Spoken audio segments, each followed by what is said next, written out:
It's kind of a fresh day here at Headingley, a little overcast, but Kevin Peterson has won the toss and England will bat first. More good news for you. Yeah, it is a pretty good start today. I think the good news started yesterday with Stevie turning around on his retirement, his early retirement. To come out of it now and to get started with us today is brilliant. I've been working quite hard behind the scenes to get him right. To get a lot of encouragement from a lot of players, ex-players, and just Joe Public to try and get Steve back in. So I'm really happy. And is this a long-term commitment from Steve Harmison? Will he tour with you as well if chosen? Well, that's something we've discussed with Steve, and it's something that he's still looking at. And it's definitely looking a lot more positive than it is negative, so let's hope so. I like the look of your side, plenty of youth, lots of all-rounders too. There's a load of all-rounders, yeah. I don't even think I'll get a bowl today. Yeah, no, it's a good side. It's a side that hopefully if we play to our potential, we should beat South Africa, so we'll have to wait and see. You're feeling generally very positive, nice vibe going with your team. There is at the moment. This new era is definitely a fresh start and a fresh vibe, so we'll have to see how we go in one-day cricket. We started pretty well at the Oval, we'll just have to wait and see how we go here.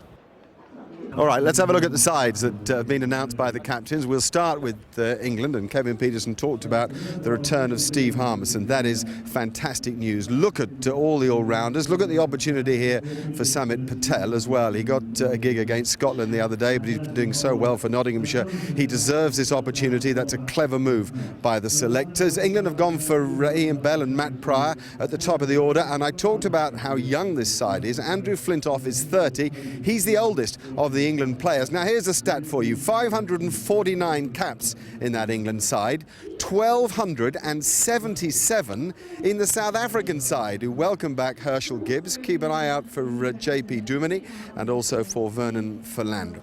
Much excitement here then at Headingley. We're expecting a full house in. We're also pleased to have Alex Stewart on our commentary team as we go through these matches. Nice to see you. 170 one-day internationals of your own, but not a successful career for England in one-day cricket, not for a long, long time. This looks a good team on paper. Why do England perennially underachieve?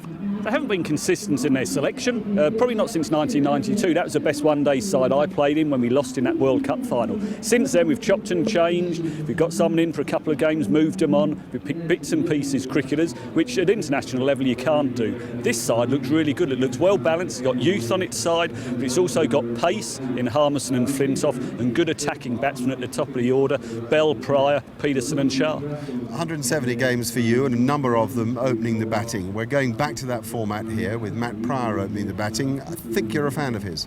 I am. I think he's a very good cricketer. He may have been harshly treated, being left out after one poor test match in Sri Lanka, but he's gone back to Sussex. He's told to go back and perform for his county, which he's done. He's warranted selection. I just hope now when he opens, he plays like he does for Sussex, takes on responsibility, wants to be the main man, and doesn't just get a pretty 20 or 30, but goes on to get a big, meaningful score. All right, thank you very much. We look forward to hearing from you as the matches progress. Overall here, conditions iffy, I'd say. In the main, you'd reckon they'd help bowlers. Having said that, you'd rather not be batting tonight. I think England have got it right. They'll bat first.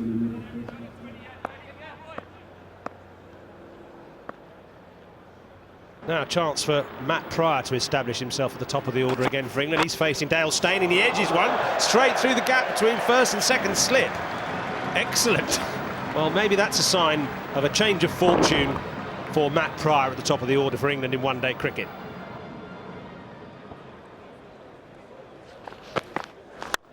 Good shot from Matt Pryor, showing the benefit of the form he's had for Sussex this summer. 300s, an average of 56. Straight off the middle.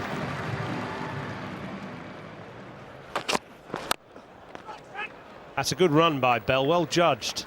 And it's important that England do rotate the strike because it doesn't look like a particularly quick Headingley pitch. Very grey looking pitch, flat. Has been a bit of rain, so perhaps not the bounce that the fast bowlers would like.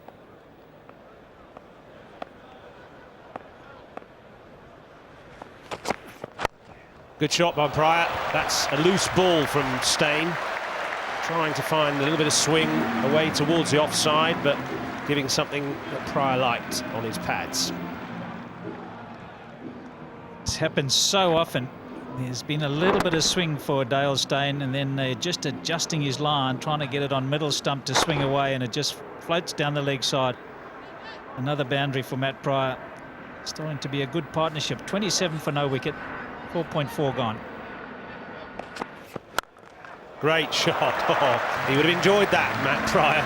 A little bit of width from Dale Steyn. He climbed into it.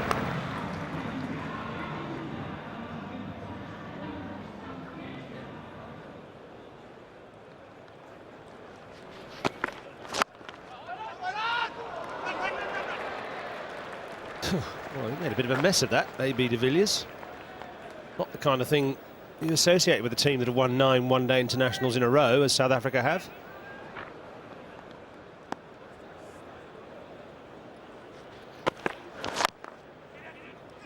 That's a bit tight. If he hits, he would have been out there. Sharp anticipation from de Villiers.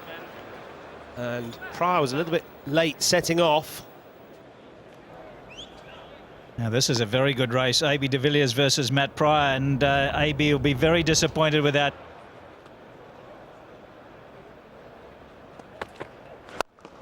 Oh dear. Oh no, no, no, no. Philander has dropped an easier catch as you'll ever see at any level of cricket, never mind international cricket. Well, I'm sorry, there's absolutely no excuse there at all. It's a straightforward catch, a catch you'll see in a playground. A 10-year-old, 11-year-old will catch that near enough with their eyes shut. But that, I'm sorry, is appalling. But let's just mention the batting now. Matt Pryor has played exceptionally well, but as he has done in all his international career to date, gets a nice pretty 20, 30, and then plays an unnecessary shot. He's almost thrown his wicket away.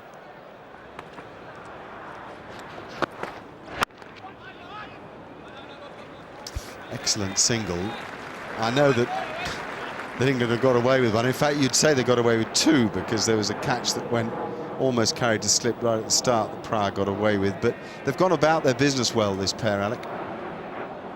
They've been very good. They've run well between the wickets. They've put the South Africans under pressure. They've let the good balls go, which is vital. They've punished the bad balls. But what's impressed me right up until Matt Pryor's shot when he was dropped at mid-off is that they haven't taken undue risks.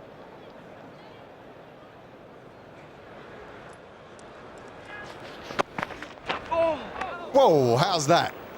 Now that's a serious delivery. It's the first time that Makarantini has really tried to hit the pitch.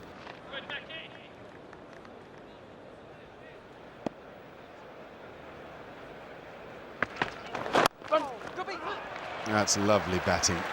Such a pleasure to see touch in one-day cricket. These days we see so many people come hard at the ball. De Bell lets it come to him on that occasion. It means a 50 partnership from this pair. 51 they've put on in 76 balls. Well, he might applaud. It's the perfect start for Kevin Pietersen and for England. It's a good shout. A good shout. Even though umpire Gould has walked away from the line of the ball, I can quite see why Andre Nel has frustration there. Bell's developed a habit. It's deliberate. It's a tactic to try to get offside of the ball. And it's just a question of whether or not it's hit him in line. And if it has, he's in trouble. Anyway, he's given not out.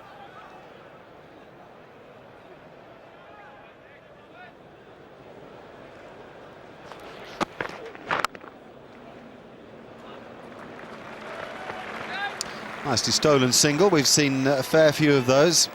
Alec, we want maximum from Ian Bell.